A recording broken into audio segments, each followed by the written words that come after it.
안녕하세요. 전남대 인문학연구원 지역인문학센터 노두돌과 KCTV 광주방송이 공동 주관하는 5.18 40주년 기념 콘서트 시리즈 제1편 사회를 맡게 된 전남대학교 인문학연구원 김은영입니다.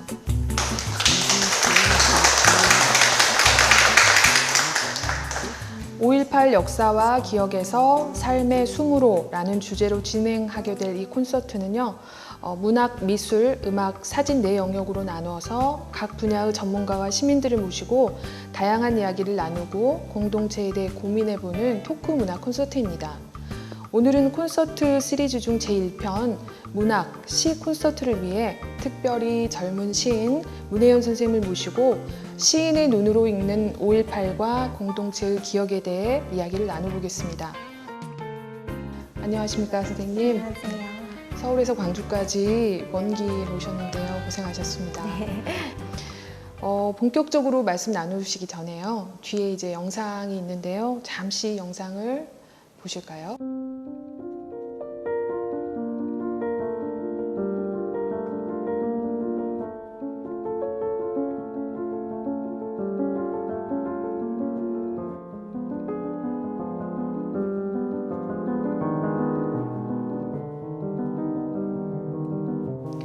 저는 이제 어린 시절 5.18을 겪었기 때문에요. 저런 영상들이 현실의 기억으로 지금 남아있는데요. 광주 사람이라면 아마 대부분 익숙한 영상인 것 같습니다.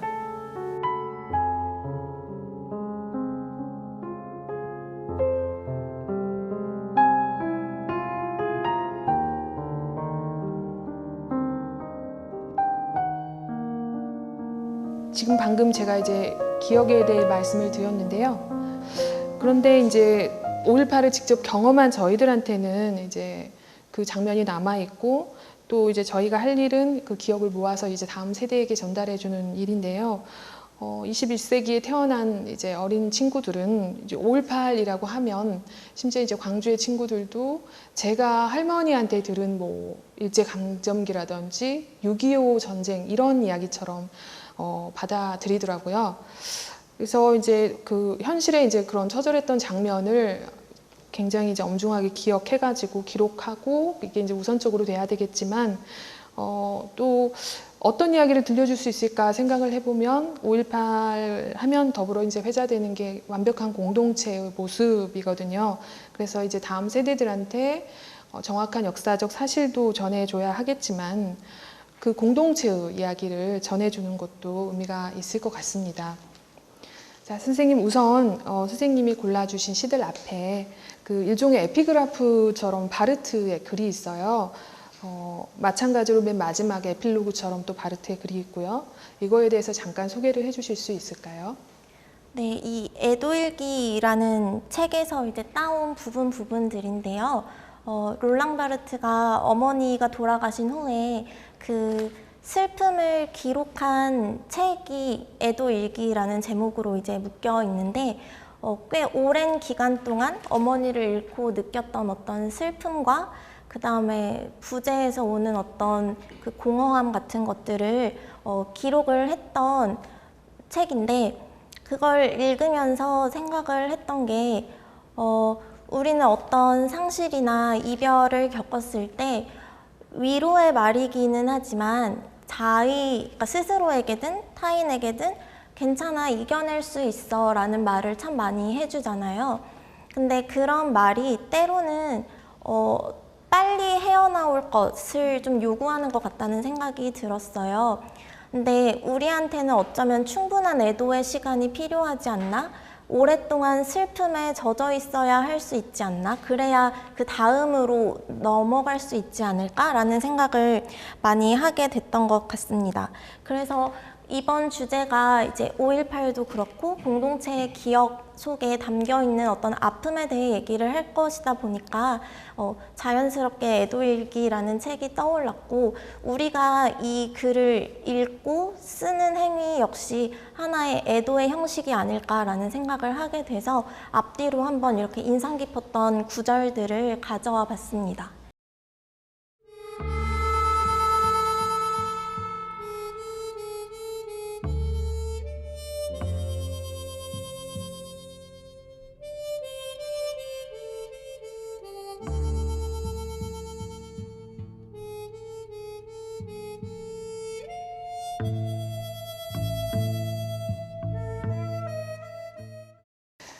자, 그럼 이제 첫 번째 시부터 이야기를 나눠보겠습니다. 첫 번째 시는 이제 매우 유명한 시인데요. 또 김남주 시인의 학살이인데요. 김남주 시인은 사실은 전남대학교하고도 인연이 깊은 시인입니다. 저는 대학 시절 이제 이 시를 그 면전에서 이제 김남주 시인의 육성으로 들었는데요. 이제 전남대에 한번 방문하셔서 이 시를 낭송을 하셨어요.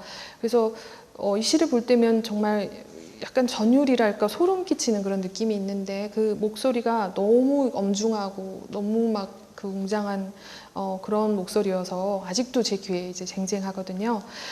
선생님께서 이제 혹시 마음에 남는 부분을 한번 읽어주시면 어떨까 싶은데요. 이 시는 일단 형식이 되게 이제 많은 반복이 있는 부분이어서 가장 마지막 세 단락을 그러면 제가 한번 읽어보도록 하겠습니다. 5월 어느 날이었다. 1980년 5월 어느 날이었다. 광주 1980년 5월 어느 날 밤이었다. 밤 12시. 하늘은 핏빛의 붉은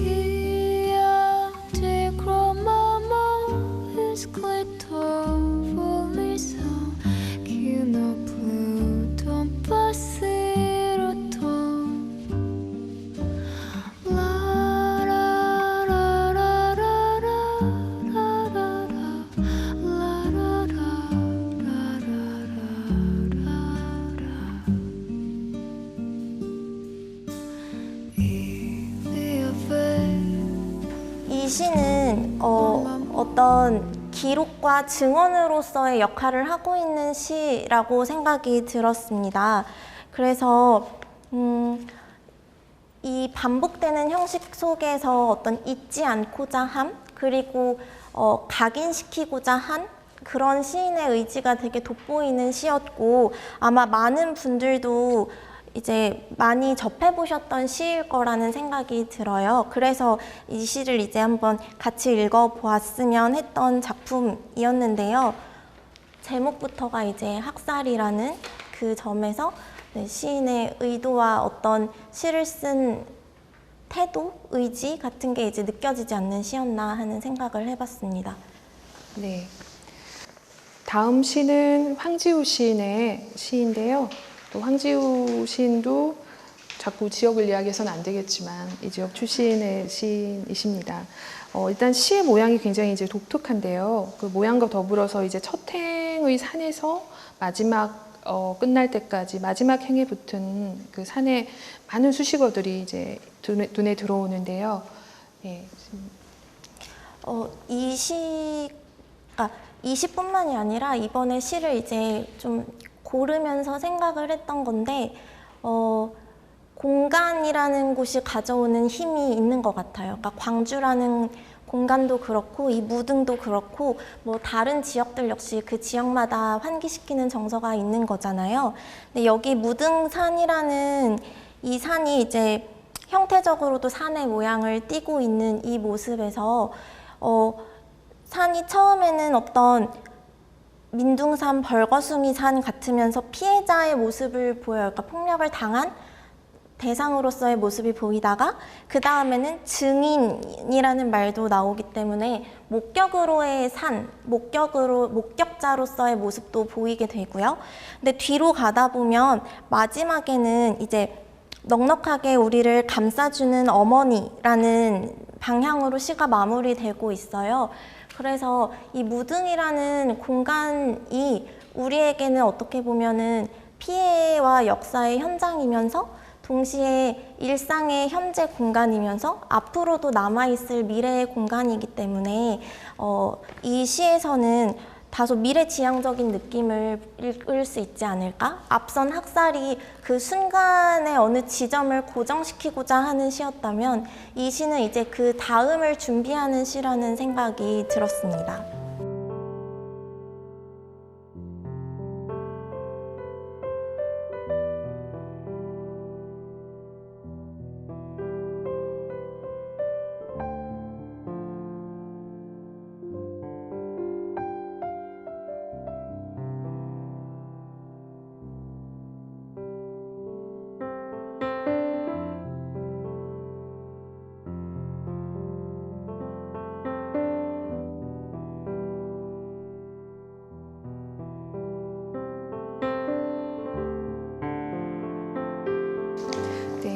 선생님의 해석 너무 멋있는 것 같습니다. 그 다음 시는요, 하종호 시인의 시인데요. 이 시는 청중들 분 중에서 한 분이 읽어주시면 어떨까 싶은데요. 네. 맨 앞에 계신 분께 마이크를 한번 넘겨보겠습니다.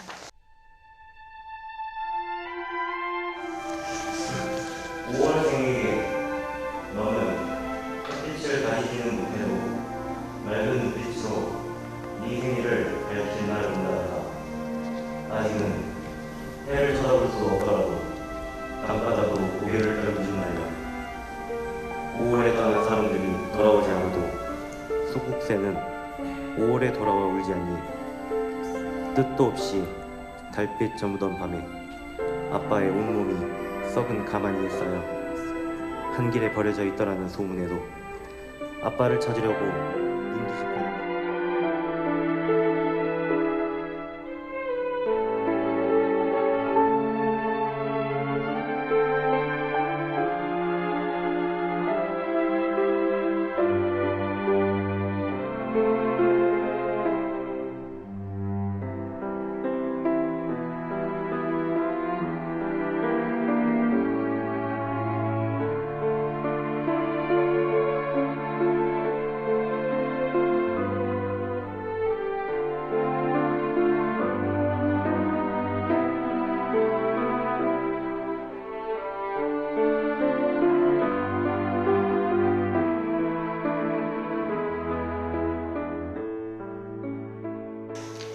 네, 선생님, 이 시는 앞에 두 편하고는 살짝 분위기가 다른 것 같습니다. 네, 그 앞선 무등이라는 시에서 이제 다가올 미래에 대한 어떤 좀 지향점이 있었다면 이 시는 어떤 편지 형식을 띄우고 있죠. 그러면서 아까 이제 오프닝 때 선생님 말씀해 주셨지만 직접 체험 세대가 간접 체험 세대에게 얘기해 주는 어떤 편지라고 생각을 해요.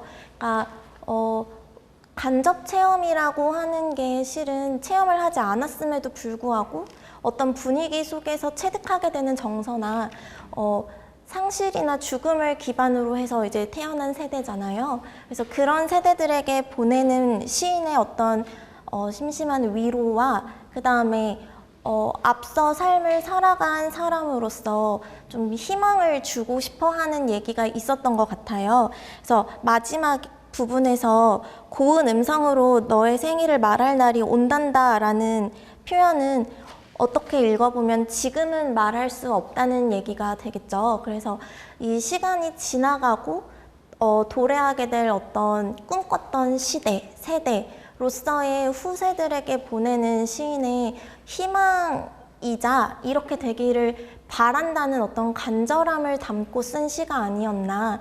그래서 배치는 가장 마지막에 해봤는데요.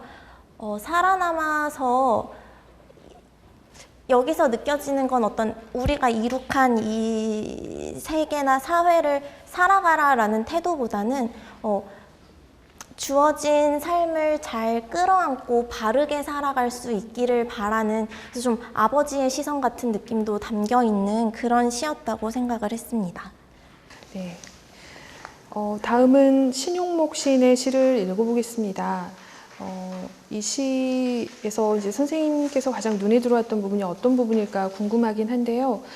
저는 뭐 제 말을 조금 붙이자면 마지막 부분에서 정말 이상하게도 그 도청의 유리창이 떠올랐는데요. 한 달 전에 이제 광주에서는 도청 건물 일부를 개방을 했었어요. 그래서 그때 이제 제가 딸과 함께 가보았는데요. 그 안내하시는 분이 그 건물 유리창 옆에 한번 서봐라 저한테 이제 그러시더라고요. 근데 이제 그 섰을 때 갑자기 제가 겪지 않았던 기억이 밀려오는 거예요. 그 80년 5월 27일 새벽에 그 시민군이 유리창에 서서 이제 계엄군이 오는 것을 보았겠구나 이런 생각이 들었어요. 그래서 마지막 부분이 저는 상당히 조금 맥락이 안 맞을 수도 있는데 굉장히 인상적이었거든요. 선생님은 어떠신가요? 저 역시 이 마지막 부분이 가장 이제 인상적이었는데요.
조금 어찌 보면 논외의 정보이긴 하지만 신용록 씨는 74년생이세요. 그러니까 광주 민주화 운동의 그 시대에는 아마 너무나 어리셨을 테고, 이건 실제로 이제 17살 때 그 겪으셨던 광주 금남로에서 있었던 어떤 시위에 참여하셨다가 겪은 일을 바탕으로 쓴 시라는 인터뷰를 읽은 적이 있어요.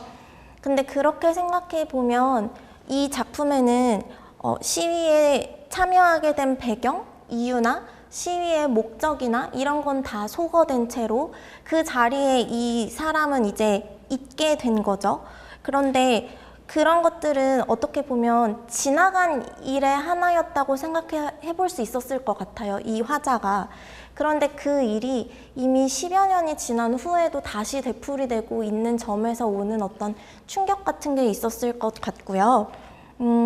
가장 마지막 부분에서 제가 이제 좀 인상 깊었던 건 이 심장이 뛰는 소리로 마무리가 됐는데 이 작품의 제목이 시로 되어 있잖아요. 어떻게 보면 그 순간의 그 긴장감과 두려움, 이 시인에게는 시를 쓰는 일의 시작점일 수도 있었을 테고, 시를 쓰는 일이 바로 그런 일이라는 생각을 했겠다. 어떤 역사나 현실과 떼어놓을 수 없는 채로.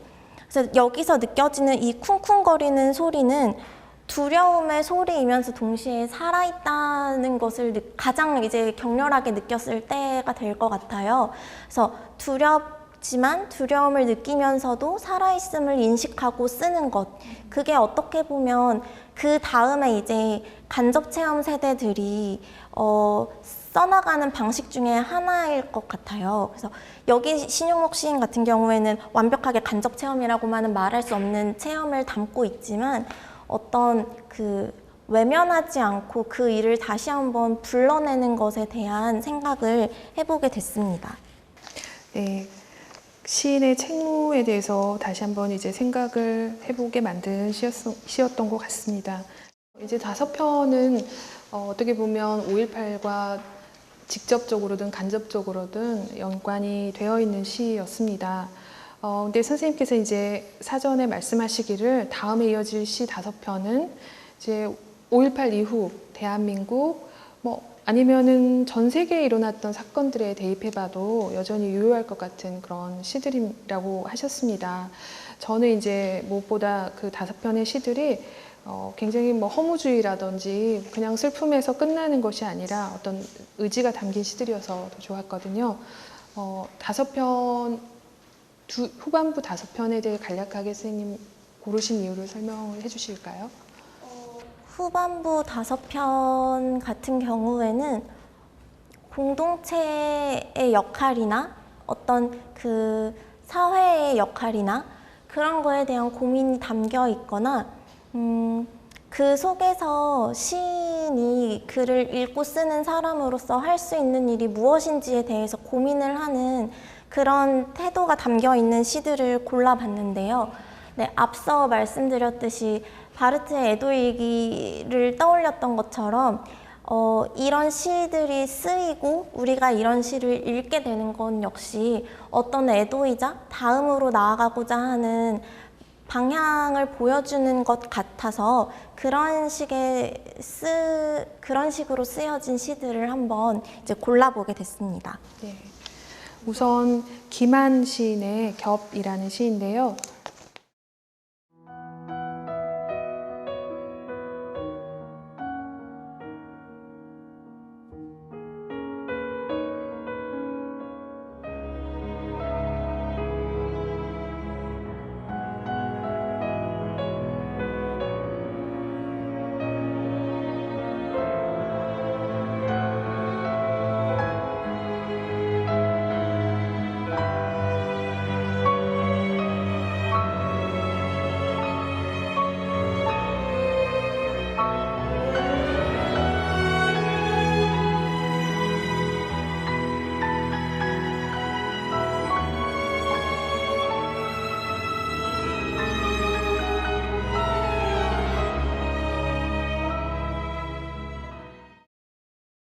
이 시를 또 선택하신 이유를 한번 말씀해 주시겠어요?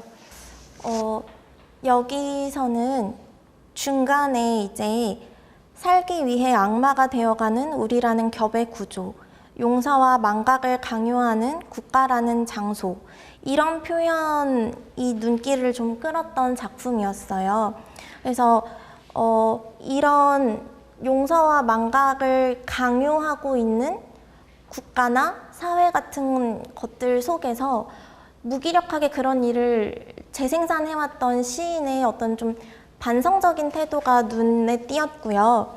그 다음에 시를 쓰는 사람으로서 느끼는 그 책임의식과 생활의 안위라는 그 결코 포기할 수 없는 문제잖아요. 그 두 가지 속에서 부딪히는 그 태도가 어떻게 보면 우리가 이제 아주 옛날로 내려가서 윤동주 시인부터 김수영 시인이나 그렇게 쭉 올라오는 현실과 이상의 괴리 같은 걸 이제 보여주는 시였던 것 같아요. 그래서 공동체라는 것이 늘 옳은가? 우리는 항상 그걸 이제 우리가 속해 있다고 해서 공동체라고 부를 것이 아니라 우리라고 묶이는 것에 대해서 항상 경계를 해야 하고, 그런 시인의 자성적인 태도가 두드러지는 시이지 않았나라는 생각을 해봤습니다.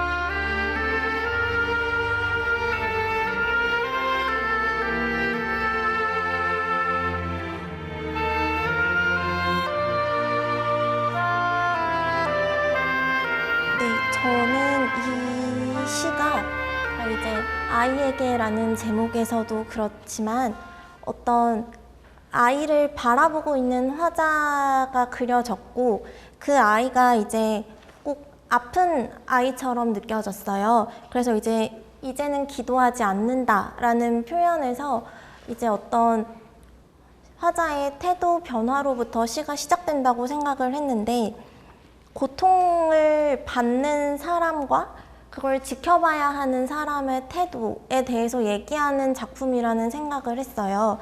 기도를 하지 않겠다는 건 이전까지 하던 기도에 대한 어떤 부정으로부터 출발을 하게 되는 건데, 그럼 기도가 무엇일까 생각해 보면 혼자 하는 내적 발화죠. 그런데 이걸 이제 멈추고 꽃은 꽂아두지 않고 말할 수 없는 마음이지만 너의 등을 두드린다는 것에서 좀 더 적극적으로 대상에게 어떤 태도를 취하기 시작한다고 느껴졌어요. 그래서 이런 게 우리가 요즘 이제 많이 말하는 게 연대죠. 연대라는 말의 어떤 시작을 보여주고 있는 게 아닐까? 내가 대상을 위해서 기도를 한다는 건 어떻게 보면 고통받는 사람과 나를 분리지어 놓던 일일 수 있을 것 같아요. 그래서 맨 마지막에 살아있자고 했다라는 표현이 내가 아이에게 한 건지 아이가 나에게 한 건지 확실하지 않게 이렇게 모호하게 처리된 건 역시 결국 이 순간에 아이와 화자가 어떤 하나가 될 수 있게끔 고통을 받는 사람과 그걸 바라보는 사람이 함께 할 수 있는 것에 대한 시작을 얘기하는 게 아닐까라는 생각이 들었습니다. 네, 다음 시는 박세미 시인의 정구의 형식인데요. 시의 마지막이 너무나 희망적이어서 제가 읽기에는요, 동시에 스위치를 켜는 일이라는 표현이 참 마음에 들었는데요. 이것도 또 이렇게 고르신 이유가 있겠죠. 네, 아까 아이에게라는 시에서 이제 기도하지 않겠다라고 말하면서 어떤 대상으로 보기를 멈춘 게 시작이 되었다면, 전 전구의 형식의 첫 번째 연에서 눈물의 형식이라는 말이 참 여러 생각을 하게 했는데, 우리가 슬픔을 느끼고 표현하는 형식에 대해서 이 시에서는 이제 좀 생각을 하면서 쓰신 시가 아닐까라는 생각을 했어요. 그래서 우리 아주 단편적으로 생각을 해봤을 때는 스위치가 켜지는 장면이 마치 촛불을 들고 나서던 그 순간처럼도 느껴지고요. 눈물을 흘리는 그 주체, 약간 주체라는 말이 좀 어색할 것 같아요. 눈물을 흘리는 사람으로만 남아있는 게 아니라 자기의 방에서 벗어나서 이제 이웃집 초인종을 누르는 것은 앞서 말씀드린 어떤 함께하기, 연대에 대한 얘기를 말하고 있는 것 같은데, 앞서 봤던 김한 시인의 겹이라는 시에서 느껴졌던 우리라는 존재가 상당히 이제 반성이 필요한 우리로서 드러났던 것과는 달리 여기는 어떤 슬픔을 공유하고 있는 우리로서 드러나는 것 같아요.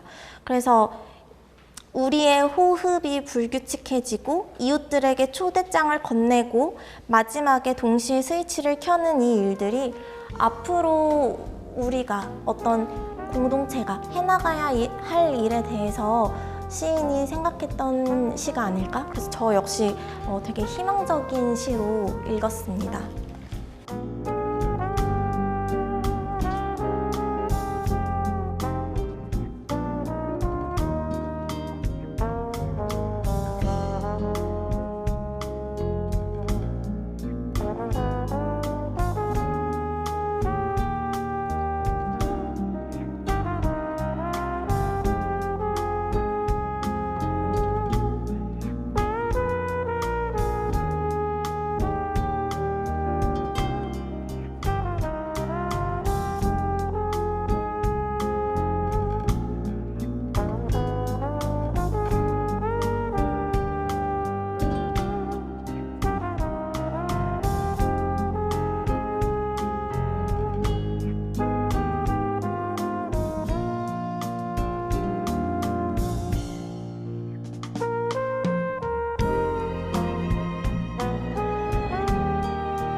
네, 이제 어느덧 마지막 시인데요. 이 시는 굉장히 시 중간에 상징적인 행이 있어서 이제 세월호의 기억을 떠올리지 않을 수가 없었는데요. 마지막 시이니까 선생님께서 이 시 전문을 한번 낭송을 해주시면 어떨까 싶습니다. 봄이 달력에 보이는 것보다 가까이 있음. 이은규. 꽃봄을 줄게 봄꽃을 다오. 중얼거리는 사이 저만치 기억이 오고 있다. 경고에 가깝거나 안내보다 먼 문장들에 오래 머뭇거리는. 꽃잎 한 점 떨어져도 봄빛은 줄어든다. 속삭이던 목소리는 이제 없다. 투명하게 웃는 얼굴들이 희미해지는 동안 안 보이는 발자국을 따라 길을 나서면 때로 어떤 순간은 영원이 되고 끝나는 듯 시작되는 길 위 우두커니 무심코 지나친 풍경이거나 놓쳐버린 시간. 저기 어떻게 흩날려야 하는지도 모르면서 고요하게 흩날리고 있는 점점의 벚꽃들이 사이드미러 풍경 안에 고여 있다. 그 시간 속에 씌어 있는 한 줄 문장. 사물이 거울에 보이는 것보다 가까이 있음. 기억은 언제나 우리를 앞지르며 도착해 있다. 봄이 달력에 보이는 것보다 가까이 있음. 모든 봄은 지난 봄을 간직한 채 피어오르고 가만히 있으라 가만히 있지 마라. 경고에 가깝거나 안내보다 먼 문장들에 머뭇거리지 않기 위해 이제 우리는 지난 사건을 발견하며 그 사건으로부터 뒤돌아보면서 나아가야 한다. 그러니 봄꽃을 줄게 꽃봄을 다오. 저만치 기억이 오고 있다. 선언하는 사이. 특별히 이 시를 이제 마지막에 고르신 게 또 이유가 있으실 것 같습니다. 네, 일단 느껴지는 분위기가 희망적이었던 것도 있고요. 제가 이제 제 나름대로는 조금 더 끝을 향해 갈수록 희망적인 시들을 한번 골라봤는데요. 끝에서 두 번째 연이 제가 느끼기에는 결국 주제가 아닐까. 그러니까 조금 직접적이기는 하지만 시인의 생각과 태도가 드러나는 부분이었던 것 같아요. 그러면 우리는 지난 사건을 발견하며 그 사건으로부터 뒤돌아보면서 나아가야 한다는 건 무언가를 잊거나 단절해서 우리가 앞으로 나아가는 게 아니라는 얘기를 하고 싶으셨던 게 아닐까라는 생각을 했어요. 그래서 봄이라는 계절이 우리에게 환기하는 정서는 언제나 희망이 되는 것 같아요. 뭐 일제강점기나 우리가 전쟁 이후의 시들에서도 항상 도래할 밝은 미래를 봄으로 골랐던 것에서도 알 수 있고, 또 봄이라는 시여는 계절이기 때문에 항상 순환성을 띠게 되는 것 같아서 여기서도 단절을 통해서 일직선상으로 나아가는 게 아니라 우리가 항상 우리의 과거를 돌아보면서 앞으로 나아가야 한다는 것, 그게 우리가 지금까지 있었던 어떤 여러 사건들이나 기억들을 대해야 하는 태도, 그 기억들에 대한 태도가 되어야 하지 않을까라는 생각을 하게 됐습니다.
네, 선생님 이제 에필로그인 바르트의 글을 마지막으로 콘서트를 마무리해야 할 것 같습니다. 여기에 대해서 짧게 언급을 해주시면 감사하겠습니다. 네, 이번에는 두 편의 메모를 가져왔는데요. 첫 번째 메모의 일부를 읽어보면 마망에 대한 기억이 나와 그녀를 알았던 이들이 죽은 뒤에도 세상에서 살아남지 못한다면 내가 죽은 뒤에도 기억되어 차갑고도 위선적인 역사의 어딘가에서 계속 살아남게 된다는 게 도대체 무슨 소용이 있을까? 나는 나 혼자서만 기념비가 되고 싶지는 않다. 요 마지막 문장 때문에 이제 고르게 되었는데, 우리가 이제 이 시대를 살아가는, 거창하게 말하면 시대를 살아가는 사람으로서, 그리고 저 개인적으로는 글을 읽고 쓰는 사람으로서 해야 하는 일, 그러니까 어떤 사건이나 아픔을 개인의 일로만 넘기지 않는 것이 중요한 태도라는 생각이 들었어요. 그래서 혼자서만 기념비가 되고 싶지는 않다라는 표현에서 우리가 함께 기억해야 되는 것, 그리고 함께 그것을 기억할 때 생겨나는 힘에 대해서 얘기해 볼 수 있지 않을까라는 생각을 했고요. 마지막 메모는 이제 마망이 떠나가고 1년이 되는 날이 가까워 온다. 그날이 오면 그녀가 또 한 번 죽을 것만 같은 두려움이 점점 더 커진다. 라는 표현이 너무 가슴 아픈 표현이면서 우리가 바라보고 있는 슬픔의 무게에 대해서 생각하게 해주는 표현이라고 생각을 했습니다. 그래서 우리가 겪어보지 않은 세대들이 앞으로 더 많이 생겨날 거고 저 역시 그렇고 겪어보지 않은 사람이 그러면 그 슬픔에 대해서는 어떤 태도를 취해야 윤리적일 수 있을까라는 생각을 했을 때 그 슬픔에 대해서 적확한 이해나 어떤 사실에 대한 인식도 중요하겠지만 그 슬픔에 기대어서 우리가 함께 아까 박세민 시인의 전구의 형식에서 스위치를 켜던 것처럼 그리고 이은규 시인의 시에서 뒤를 돌아보는 것처럼 우리가 그 슬픔을 항상 기억하고 잊지 말아야 하는 것이 결국은 지지부진한 얘기이면서도 결론이 아닐까라는 생각이 들어서 두 편의 메모를 가져오게 됐습니다.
네, 선생님 지금까지 10편의 시를 읽어보았는데요.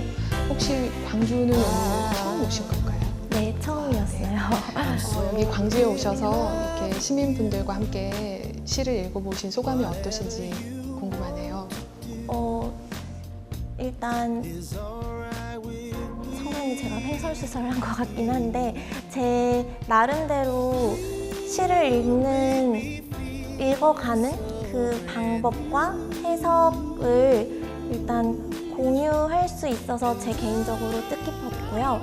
그 다음에 시를 쓰다 보니까 항상 쓰고자 하는 방향에 대해서 생각을 하게 됐는데 오늘 이 자리를 빌어서 저도 다시 한번 내가 앞으로 써야 할 시에 대해서 그리고 내가 자리를 찾아가야 할 우리에 대해서 좀 고민해 볼 수 있었던 시간이었던 것 같아요.